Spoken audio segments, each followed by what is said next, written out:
Today's video is one about the Miryang gang rapes, known in South Korea as the Miryang middle school girls rape incident.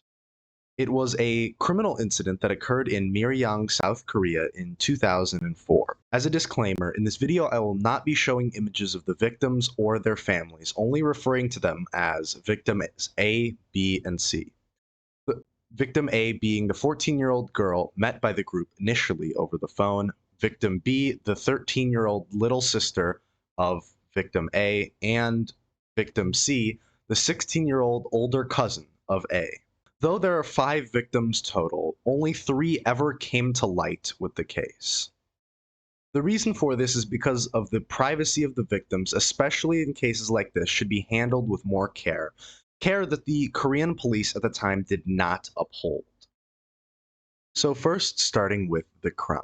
The crime happened in the city of Miryang, where victims A, B, and C lived in surrounding areas of Ulsan and Changwon, while the perpetrators lived in Miryang and Changwon as well. In the case, at least 41 suspected people, or up to 120 suspected males, are confirmed or suspected to have been involved in the gang raping of 5 girls, ranging from the ages of middle schoolers to early high school, over the course of almost 12 months.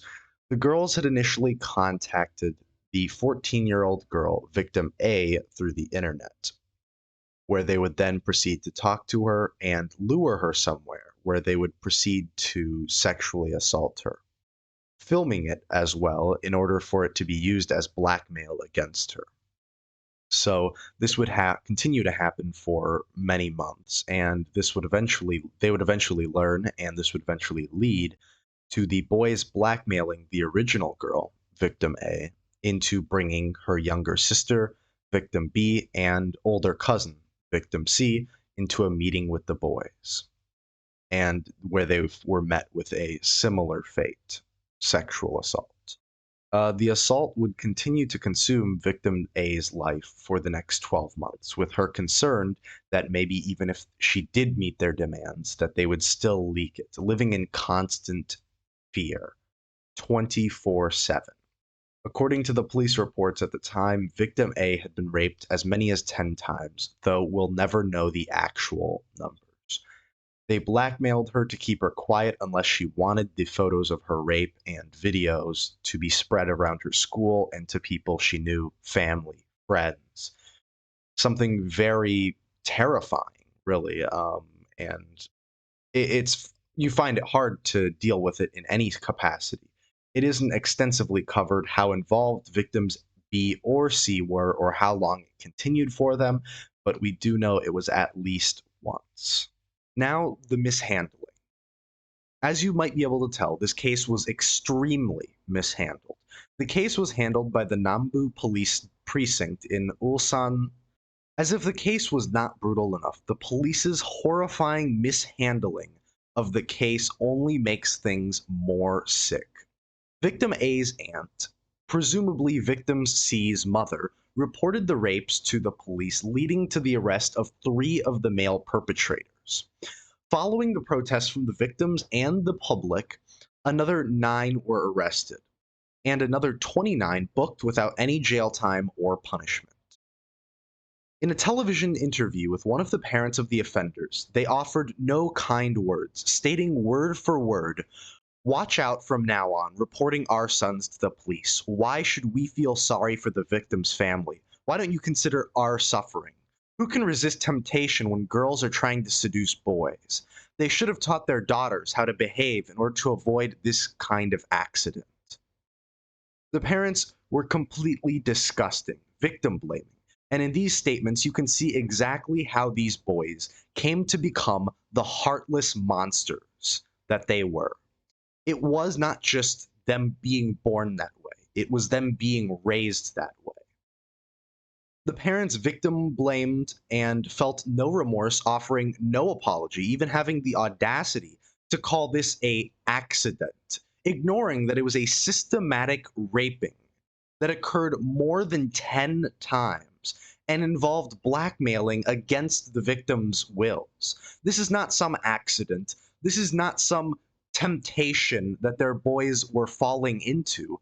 This was something their children actively pursued, yet how the police handled it might have been even more disgusting. When questioning the victims, instead of being questioned by a female officer, which was requested by victim A, it was promptly ignored and they were interviewed by a male officer. The interviewing officer asked the victims questions like, "Did you try to entice the guys?"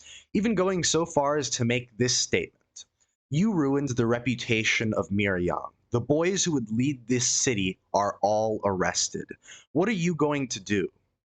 I'm afraid my daughter will end up like you." The police not only had no sympathy, but also leaked enough information for the media to identify the victims, even forcing the girls to identify suspects face to face instead of going through a one-way mirror, as is tradition. Even asking questions in front of the suspects, like, did he insert it or not? The officers were let off with nothing more than a 70 million won slap on the wrist, which in the United States dollars is $52,000, after being charged in 2008 with negligence in protecting victims. As for what happened to the boys who were involved in the serial rapings, the prosecutors sent most of the accused to juvenile court or dropped all charges altogether. Only 10 of the boys were formally accused of the group sexual assault, with prosecutors asking for only 2 to 4 years of imprisonment, citing the young age of the offenders, and that they had been admitted to college or had been hired in jobs, meaning they would be productive towards society. But the result is somehow even scarier than that. The judge refused the charges against even these 10, instead sending them to juvie court. That opened an opportunity for the father of victim A to form an agreement with the offenders to plead for leniency after being bribed with a large sum of money. To put context around it, victim A's father was very absent in their life. Their father was an alcoholic who had divorced victim A's mother 3 years prior and was accused of domestic violence, but retained parental rights over his daughter, and he ended up coaxing his daughter into accepting the agreement. Ultimately, through all of this, only 5 suspects were sent to a detention center, but none of them received any criminal charges, walked away with no punishment, scot-free. 0 time in jail. Now, the girlfriend of one of the perpetrators has become a police officer in the same department where the police investigation took place. And she was a person who was cited as saying this about the girls: "Did it get sorted out okay? I've heard from 3 people everyone came out fine. Those girls were so ugly anyways. Anyways, good work." This was in response to one of the boyfriend's statements. And as for the perpetrators, only one has surfaced, and this was in a semi-popular streamer's video in Asia.